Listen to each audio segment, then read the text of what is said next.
আসসালামু আলাইকুম। তোমরা যারা এই মুহূর্তে নবম শ্রেণীতে পড়ছো, আজকের ক্লাসে আমরা তোমাদের সাধারণ গণিত বইয়ের প্রথম অধ্যায় বাস্তব সংখ্যার বেশ কিছু সংখ্যা সম্পর্কে পরিচিতি লাভ করব। একজন শিক্ষার্থী হিসেবে তোমাদের এই সংখ্যাগুলো সম্পর্কে মোটামুটি ভালো ধারণা থাকা উচিত।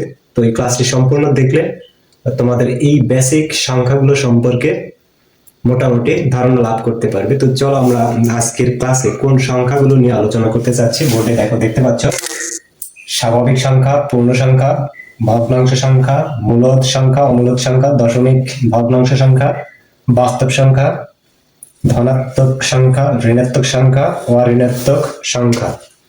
চলো আমরা প্রথমে স্বাভাবিক সংখ্যা সম্পর্কে একটু জানার চেষ্টা করি। স্বাভাবিক সংখ্যা, তোমরা জানো আমরা সাধারণত গণনার কাজে যে সংখ্যাগুলো ব্যবহার করি 1 2 3 4 5 6 এরকম ভাবে অসীম পর্যন্ত হতে পারে ইত্যাদি, এই সংখ্যাগুলোকে বা ইত্যাদি সংখ্যাগুলোকে স্বাভাবিক সংখ্যা বলা হয়। ইত্যাদি সংখ্যাকে স্বাভাবিক সংখ্যা বলে। তো এখানে আমাদের মনে রাখতে হবে যে শূন্যের চেয়ে বড় সকল অখণ্ড সংখ্যাকে স্বাভাবিক সংখ্যা বলে। দেখো এখানে আমরা বোর্ডে যে সংখ্যাগুলো লিখে রেখেছি এই সবগুলো সংখ্যা হচ্ছে শূন্যের চেয়ে বড় এবং অখণ্ড সংখ্যা। সুতরাং এই ধরনের সংখ্যাগুলোকে আমরা স্বাভাবিক সংখ্যা বলতে পারবো।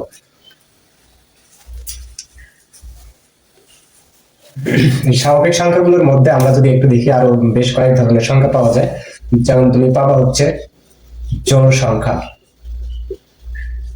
জোড় সংখ্যা কি আমরা জানি হচ্ছে যে সংখ্যাগুলো 2 দ্বারা বিভাজ্য, যেমন 2 4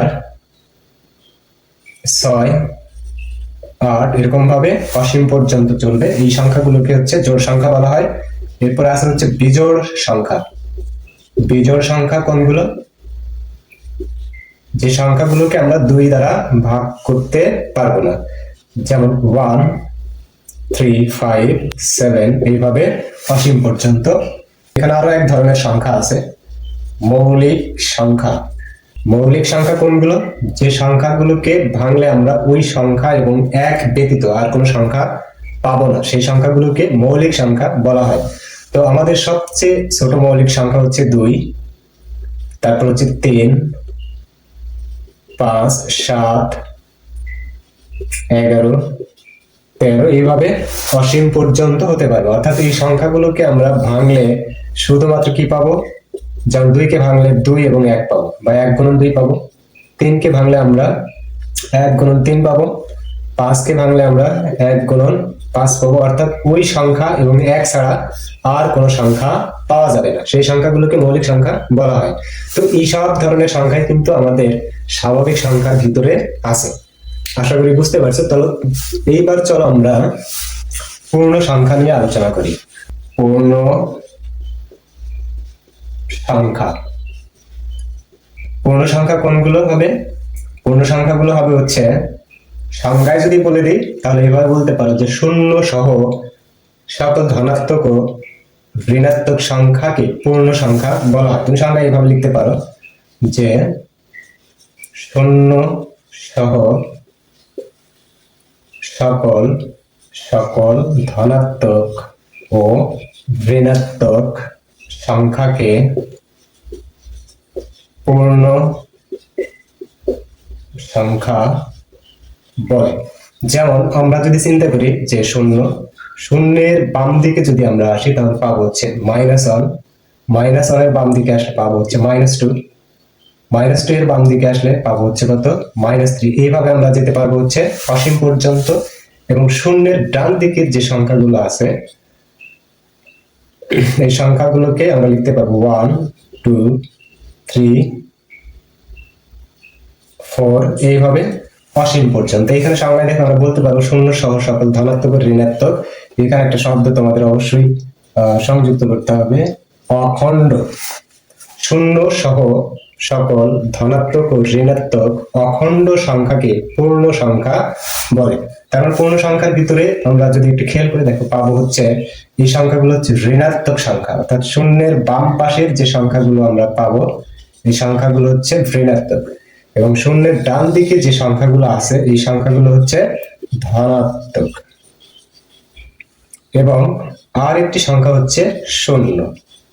এই সবগুলো মিলেই হচ্ছে তোমার পূর্ণ সংখ্যা। চলো এবার আমরা ভগ্নাংশ সম্পর্কে একটু জানি। ভগ্নাংশ সংখ্যা, ভগ্নাংশ সংখ্যা হচ্ছে কি, যে সংখ্যাগুলোকে আমরা পি বাই কিউ আকারে প্রকাশ করতে পারবো, অর্থাৎ পি বাই কিউ আকারের সংখ্যাকে, পি বাই কিউ আকারের সংখ্যাকে ভগ্নাংশ সংখ্যা বলে, যেখানে পি এবং কিউ এর উপরে কিন্তু শর্ত আরোপ করা আছে, যেমন Q does not equal 0, Q does not equal হচ্ছে 1, এবং আরেকটা এখানে শর্ত দেওয়া যায়, সেই শর্তটি হচ্ছে পি কে কিউ দ্বারা ভাগ করলে, পি কে কিউ দ্বারা ভাগ করলে নিঃশেষে বিভাজ্য হবে না। তাহলে শুধুমাত্র আমরা পি বাই কিউ আকারের সংখ্যাগুলোকে ভগ্নাংশ সংখ্যা বলতে পারবো। আমরা যদি একটু উদাহরণ দিই, যেমন 3/2, 3 কে 2 দিয়ে ভাগ করলে কোনোভাবেই নিঃশেষে বিভাজ্য হবে না, অর্থাৎ এই ক্ষেত্রে তোমার ভাগশেষ থাকবে কত, 1। যেখানে দেখো 2 1-এর চেয়ে বড় এবং 2 শূন্য না, তাহলে 3/2 কে আমরা ভগ্নাংশ সংখ্যা বলতে পারবো। আবার যদি চিন্তা করি এরকম ভাবে যে 6/3, তো 6/3 ভগ্নাংশ হবে কিনা, আমরা যদি 6 কে 3 দ্বারা ভাগ করি তাহলে ভাগফল হবে হচ্ছে 2, এবং এখানে ভাগশেষ কিন্তু থাকবে না, অর্থাৎ ভাগশেষ হবে 0। তাহলে আমরা কোনোভাবে 6/3 কে ভগ্নাংশ সংখ্যা বলতে পারবো না। আশা করি তোমরা বুঝতে পেরেছ। এই ভগ্নাংশ সংখ্যার ভিতরে আবার কি আছে, প্রকারভেদ আছে। তোমরা ভগ্নাংশ সংখ্যার প্রকারভেদ যদি একটু জানার চেষ্টা করি, তাহলে দেখো ভগ্নাংশ, এই ভগ্নাংশকে আমরা দুই ভাবে লিখতে পারবো, একটা হচ্ছে প্রকৃত ভগ্নাংশ আর একটা হচ্ছে অপ্রকৃত ভগ্নাংশ, বা অপ্রকৃতকে আমরা মিশ্র ভগ্নাংশ বলতে পারি, মিশ্র ভগ্নাংশ বলতে পারি। এখন প্রকৃত ভগ্নাংশ হচ্ছে কি, যে ভগ্নাংশের লব ছোট হর বড়, অর্থাৎ উপরের সংখ্যা ছোট হবে নিচের সংখ্যা বড় হবে, তাকে আমরা বলতে পারবো হচ্ছে প্রকৃত ভগ্নাংশ। অপ্রকৃত ভগ্নাংশ কি, অপ্রকৃত ভগ্নাংশ হচ্ছে উপরের সংখ্যাটি বড় অর্থাৎ লব বড়, হর হবে হচ্ছে ছোট অর্থাৎ নিচের সংখ্যাটি হবে ছোট। তাহলে এই ধরনের সংখ্যাকে আমরা কি বলতে পারবো, অপ্রকৃত ভগ্নাংশ বলতে পারবো। তাহলে মিশ্র ভগ্নাংশ কি হবে, মিশ্র ভগ্নাংশ হবে যদি আমরা এই ভগ্নাংশকে এক সমস্ত 1/3 আকারে প্রকাশ করি, যদি আমরা এই সংখ্যাটিকে 1/3 আকারে প্রকাশ করি তাহলে এই ভগ্নাংশটি হবে মিশ্র ভগ্নাংশ। অর্থাৎ তুমি যদি 4 কে 3 দিয়ে ভাগ করো, দেখো 3 দিয়ে ভাগ করলে 3 4-এর ভিতরে একবার যাবে, এখানে 3 পাওয়া, ভাগশেষ পাওয়া কত, 1। তাহলে এই 1 হচ্ছে এই 1, আর ভাগশেষ হচ্ছে উপরে থাকবে এবং ভাজ্য নিচে থাকবে। আশা করি বুঝতে পারছো। তাহলে এই ধরনের সংখ্যাগুলোকে আমরা কি বলতে পারবো, মিশ্র ভগ্নাংশ। আচ্ছা, এরপর চলো আমরা মূলদ সংখ্যা সম্পর্কে একটু জানার চেষ্টা করি।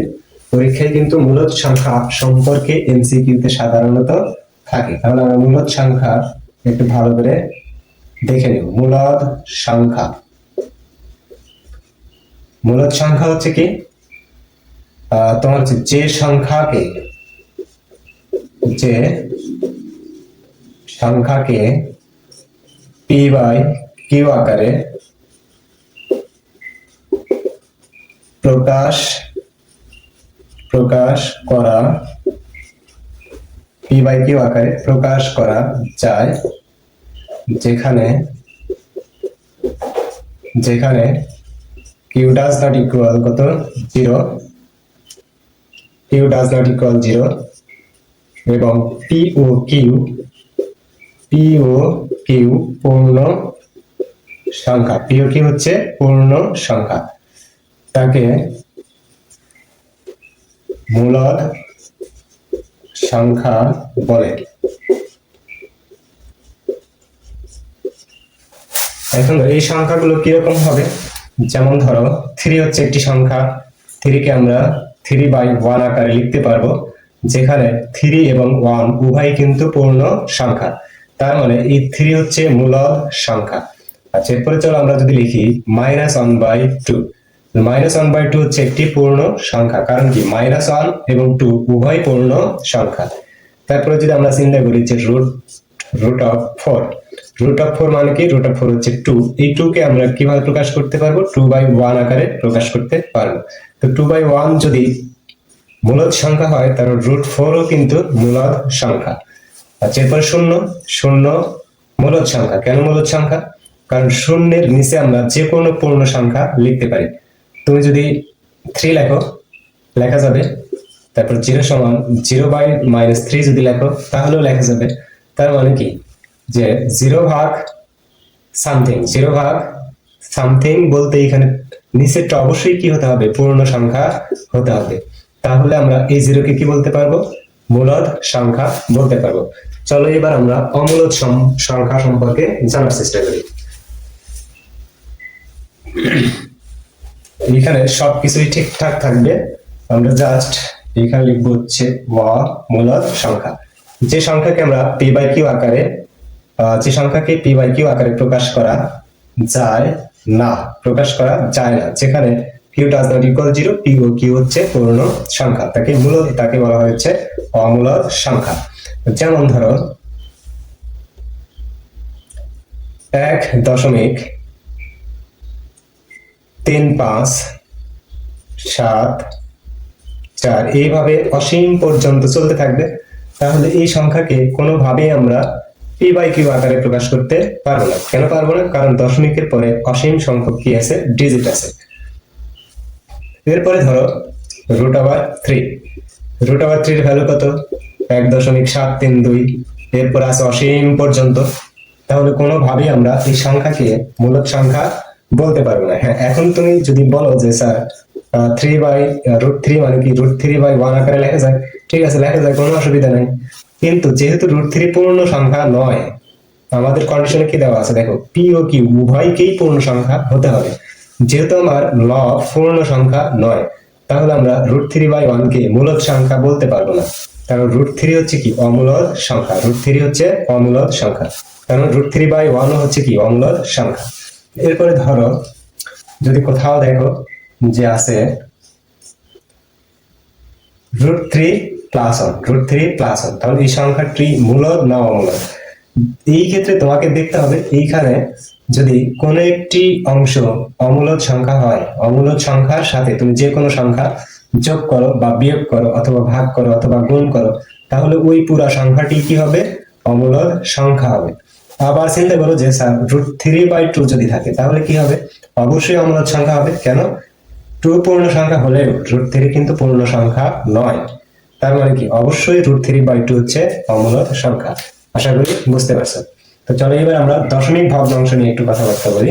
দশমিক ভগ্নাংশের সংখ্যা হচ্ছে যদি আমরা মূলদ ও অমূলদ সংখ্যাকে দশমিক আকারে প্রকাশ করি, মূলদ ও অমূলদ সংখ্যাকে দশমিক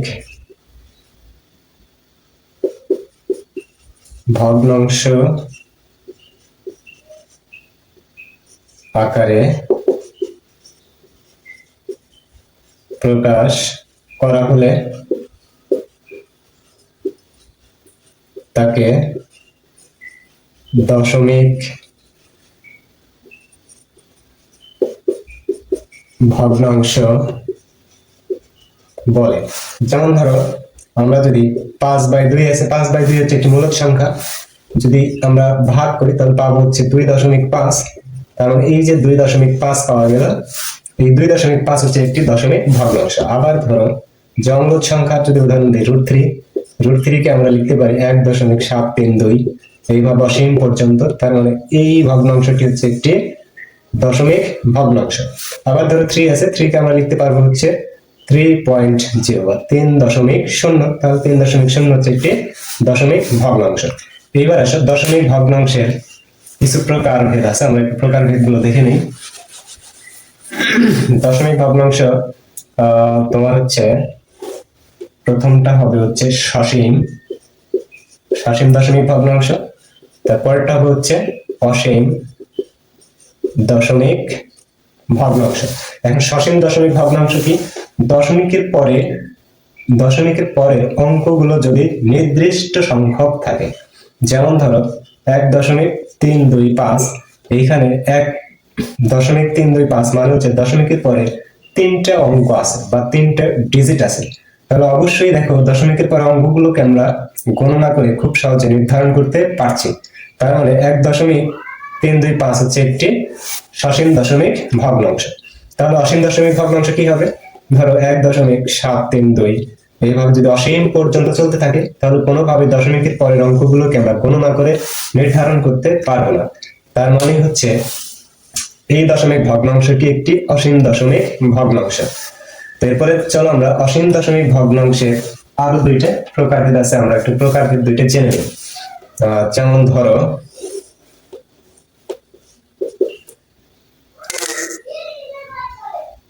আবৃত্ত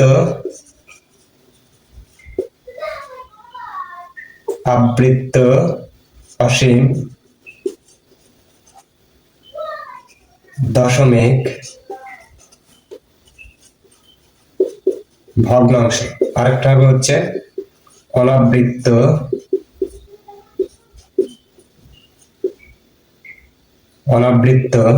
অসীম দশমিক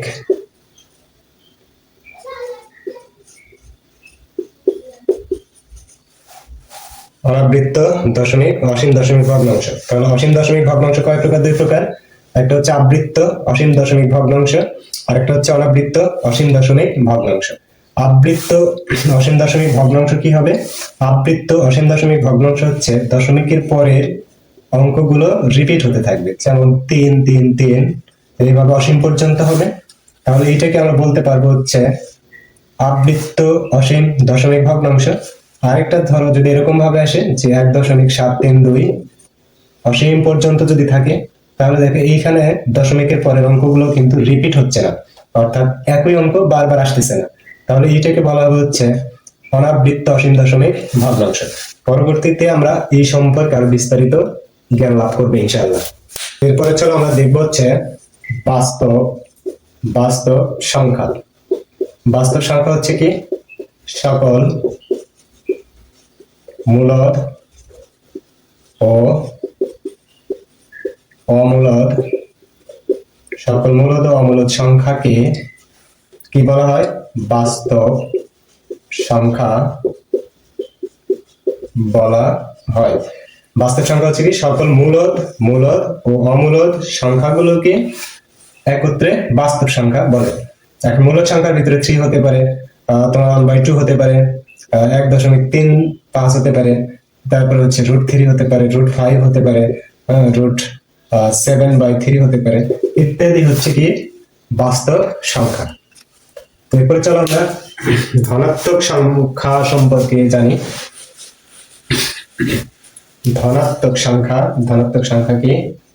ধনাত্মক সংখ্যা হচ্ছে শূন্যের চেয়ে বড় সকল সংখ্যাকে ধনাত্মক সংখ্যা বলা হয়। শূন্য অপেক্ষা বড় সকল সংখ্যাগুলোকে কি বলা হয়? ধনাত্মক সংখ্যা বলা হয়। যেমন ধরো 1 বা 1.5, 2, ধরো হচ্ছে 2.7, তারপর হচ্ছে কি √3, তারপর হচ্ছে 1/2, তারপর 0.5, এরকম অসীম সংখ্যক সংখ্যা আছে। মোট কথা হচ্ছে যে সংখ্যাগুলো শূন্যের চেয়ে বড়, যে সংখ্যাগুলো শূন্যের চেয়ে বড় সেই সংখ্যাগুলোকে ধনাত্মক সংখ্যা বলা হয়। এরপরে আরো একটি সংখ্যা আছে ঋণাত্মক সংখ্যা। ঋণাত্মক সংখ্যা, তাহলে ঋণাত্মক সংখ্যা কি হবে? শূন্যের চেয়ে ছোট, শূন্যের চেয়ে ছোট, অর্থাৎ যে সংখ্যাগুলো শূন্যের চেয়ে ছোট হবে সেই সংখ্যাগুলোকে ঋণাত্মক সংখ্যা বলা হয়। যেমন -3, -7, -√3, তারপর হচ্ছে -1.5, মাইনাস হলো 7/9 ইত্যাদি। এরকম ভাবে অসীম সংখ্যক ঋণাত্মক সংখ্যা আছে যে সংখ্যাগুলোর সামনে কি থাকবে? মাইনাস চিহ্ন থাকবে। যে সংখ্যাগুলোর সামনে মাইনাস চিহ্ন থাকে, মাইনাস চিহ্ন থাকবে মানে হচ্ছে ওই সংখ্যাগুলো শূন্যের চেয়ে বড়। এরপরে তোমাদের আরো এক ধরনের সংখ্যা আছে, সেই সংখ্যাগুলোকে বলা হচ্ছে ঋণাত্মক সংখ্যা। ঋণাত্মক সংখ্যা। ঋণাত্মক সংখ্যা কি?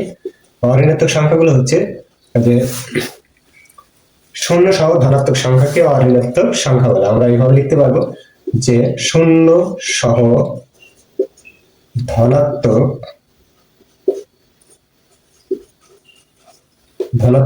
সংখ্যাকে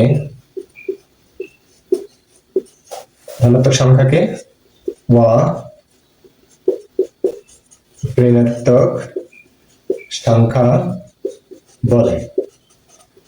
যেমন ধরো হচ্ছে 0, 1, 2, 5.7, তারপর হচ্ছে 1/2 ইত্যাদি। এই যে শূন্য আছে এর ভিতরে, এই শূন্য সহ যখন আমরা হিসেব করব বা দেখব তখন ওই সংখ্যাগুলোকে কি বলা হবে? অঋণাত্মক সংখ্যা বলা হবে। আশা করি তোমরা বুঝতে পেরেছো। আজকের ক্লাসটি দেখো, দেখার পরে বই একটু রিডিং করো, তাহলে তোমরা আরো ক্লিয়ার ধারণা লাভ করবে। আজ এ পর্যন্তই। তোমাদের সবার সুস্বাস্থ্য কামনা করে শেষ করছি। আল্লাহ হাফেজ।